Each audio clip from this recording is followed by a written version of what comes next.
Medok'tan Garcinia Gel 8'de sağlığı sunar. İsmim Özlem Kabataş.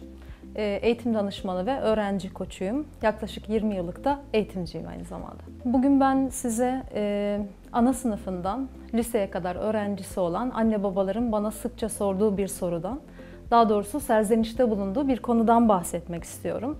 Çocuğuma kitap okuma alışkanlığı nasıl kazandırabilirim ya da ne yaparsak yapalım bu çocuğa bir kitap okuma alışkanlığı kazandıramıyorum konusu. Kesinlikle her açıdan önemli. Günlük hayatımızdan tutun da YKS, LGS dediğimiz sınav zamanı geldiğinde bu sınavlarda başarılı olabilmek adına elbette son derece önemli bir konu. Tabii ki bununla alakalı birçok öneride bulunulabilir. Ancak ben bugün birazcık daha doğru bildiğimiz yanlışlardan, yanlış tutumlarımızdan, ne yapıyoruz da çocuğumuza bu alışkanlığı kazandırma konusunda destek olamıyoruz, bundan bahsetmek istiyorum. Şöyle, okumak fiili emir kipi sevmez.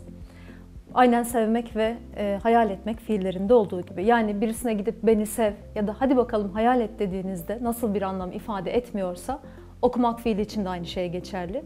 Yani çocuğunuza okuldan eve geldiğinde hadi bakalım şimdi kitabını oku ya da bugün 30 sayfa bitecek, bunu bitirmeden masadan kalkmıyorsun dediğinizde evet o anlık için bir davranış değişikliği belki görebilirsiniz ama bunun kalıcı olması imkansız.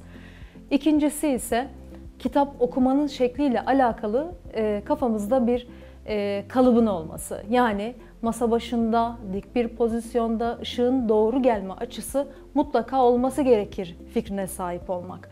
Oysa bazı kitaplar seyahat ederken okunmalıktır, bazı kitaplar yatmaya hazırlanırken okumalıktır. Bazı kitaplarda evet masa başında altı çizilerek ve not tutularak okunmalıktır. Elbette kişiye göre hangi kitabın nasıl okunacağı değişebilir. Yani benim seyahat ederken okumayı sevdiğim bir kitabı siz ya da çocuğumuz masa başında altını çizerek okumayı tercih edebilir.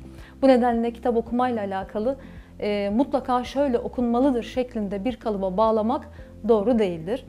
Bir diğeri ise kitap seçimi konusu. Bu konuda çocuklarımızı kısmen de olsa özgür bırakmalıyız. Kısmen diyorum çünkü yaşlarına mutlaka uygun kitaplar elbette olmalı.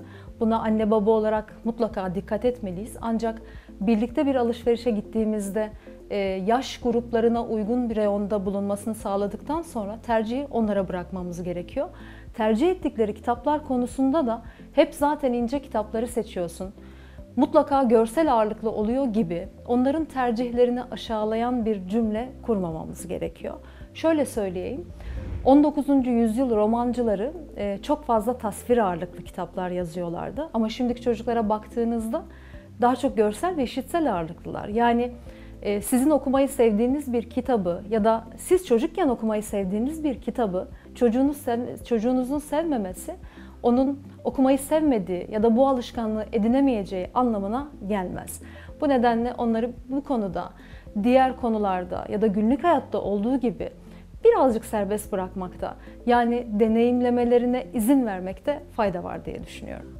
Tabii ki aileler bu konuda bir çözüm bulamadığında ya da bunları uygulayamadığında ya da uygulamakta geciktiğinde, belki de farkına vardığında artık aile içerisinde kalıplaşmış bazı yanlış şeyleri değiştirmek tabii ki zor olabilir. Bu noktada öğrenci koçundan destek alabiliyorlar. Öğrenci koçu olarak tabii ki illaki bunu yapmalısın deyip bir öğrenciyi ya da destek olduğumuz YKS öğrencisine, gence diyelim, zorla bir şey yaptırma ihtimalimiz tabii ki yok. Yine örnek olmak, yol göstermek babında bir şeyler yapıyoruz mutlaka.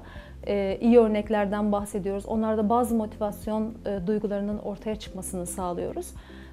Büyük çoğunlukla da tabii ki geri bildirimlerimiz bu anlamda güzel oluyor diyebilirim. Ama ana kelime ya da anahtar kelime deneyimlemelerine müsaade etmek diyebilirim.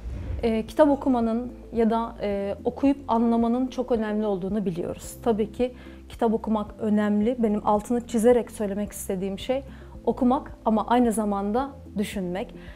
Bunun içerisinde anne babalara son tavsiyem diyelim şu olabilir. Çocuklarımıza okudukları kitapları anlattırmak, soru sormak. Yani o hikayenin kahramanı olsaydın kendisi ne yapardı? Bu kitabı nasıl bitirmek isterdi? Ya da beğendiği ya da beğenmediği yerleri mutlaka sormak, biraz sohbet etmenin eminim bu konuda sıkıntısı olan, bir şeyler öğrenmek isteyen, ne yapması gerektiği konusunda fikir edinmek isteyen her anne babaya fayda sağlayacağını düşünüyorum. Medok'tan Garcinia Jel 8'de sağlığı sundu.